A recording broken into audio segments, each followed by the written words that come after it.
point which comes out is that most Southern African countries, period, do try, especially the historic liberation movements. They conceive the state as a party, and they see it as their right to use the state to remain in power. So that is part of the political structure that does not support the democratization of the presidency, and it does work towards the effective ability for the presidency to rotate from one party to the other. I think also a discussion of this should be extended to looking at opposition politics.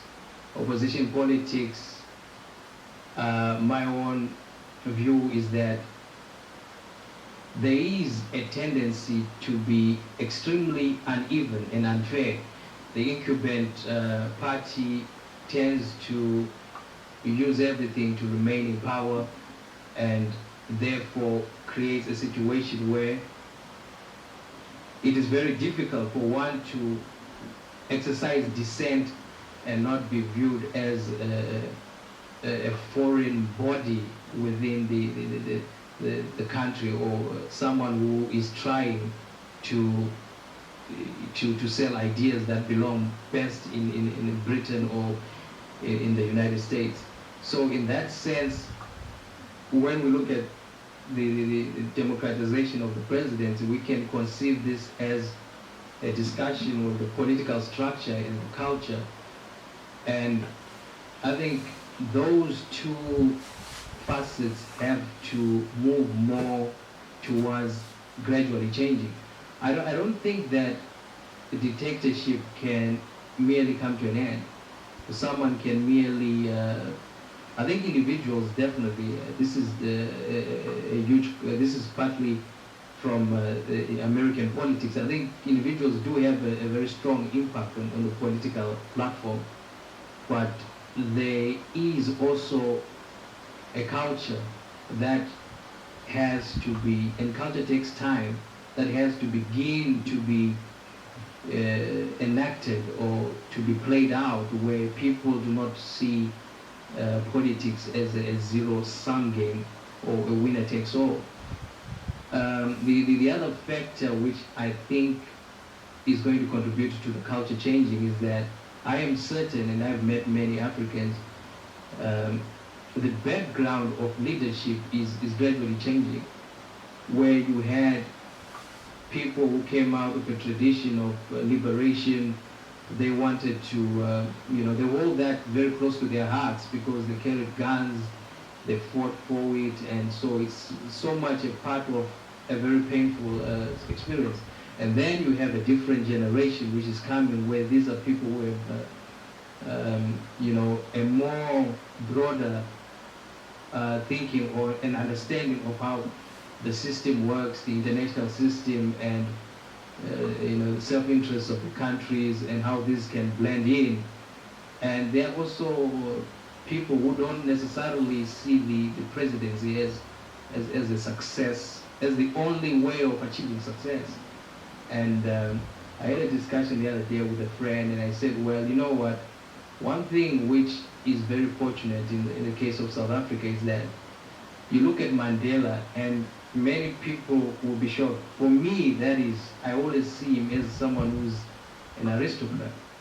He was an aristocrat in the sense, in the very noble sense. I don't want to take away from all of his ideas and what he believes in, but he was an aristocrat in the sense that he was born into fairly to more comfort than the average South African.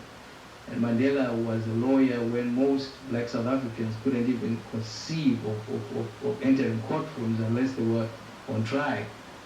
And he was born, he was a lawyer, he had that background. So for him, he didn't conceive the idea of, I need this, this is my life, this is what I need to become a better man, to make myself. For him, it's sort of an extension of his work, an extension of his growth. And I think certainly if trends continue the way they continue, most African countries will have those type of individuals like Mandela, who do not who have that very strong background and those roots, not necessarily in aristocracy, but in sort of some kind of social training, background, and skills that do not allow them to just abrogate the constitution and take things into their own hands. In other words, these are people and individuals who have come about through a different process, and that's definitely the trend I'm looking at. So I think to round up my my contribution to the discussion, my points in summary are that the looking at democratization is a broad discussion, and it's so broad that you can talk a lot of things and say nothing. So my points have been based on looking at presidential democratization, which seeks to say that let's have the executive branch of governments changed. No, not changed, but let's have the executive branch of government able to conduct democracy. And if they are able to do so, then they can influence the judiciary, they can influence the legislature. I do believe that a lot of the power of dictatorships comes from how they abrogate the law and how laws do not function. So in most instances, I think to discuss democratization, Southern Africa, you really have to look at it at a point, from a point of view that how best can we make sure that it's not easy to override laws. It's not easy that laws become one person's source of political survival. So there is that process, and I think it will begin with leadership. My own understanding of politics, and not merely just politics in this government sense, but in its very traditional form. I believe that a lot of the successes with ideas are as a result of of leadership. 90% of what happens to an idea depends on a leader. I strongly believe that a leader can take a very good idea and make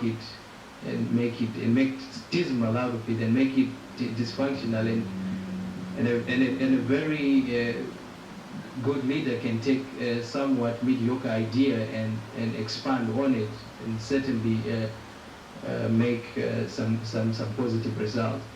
So in summary, that is my feeling on the direction that I think presidential democratization should take. The executive has to be strongly re-evaluated from the position of constitutional powers, and also from the much we hope that the background of individuals entering politics is gradually changing. And someone once told me that things take time, so hopefully next 30 to 40 years we will see different individuals who are able to step down honorably, and they do not see it as a fight to the last man. Thank you.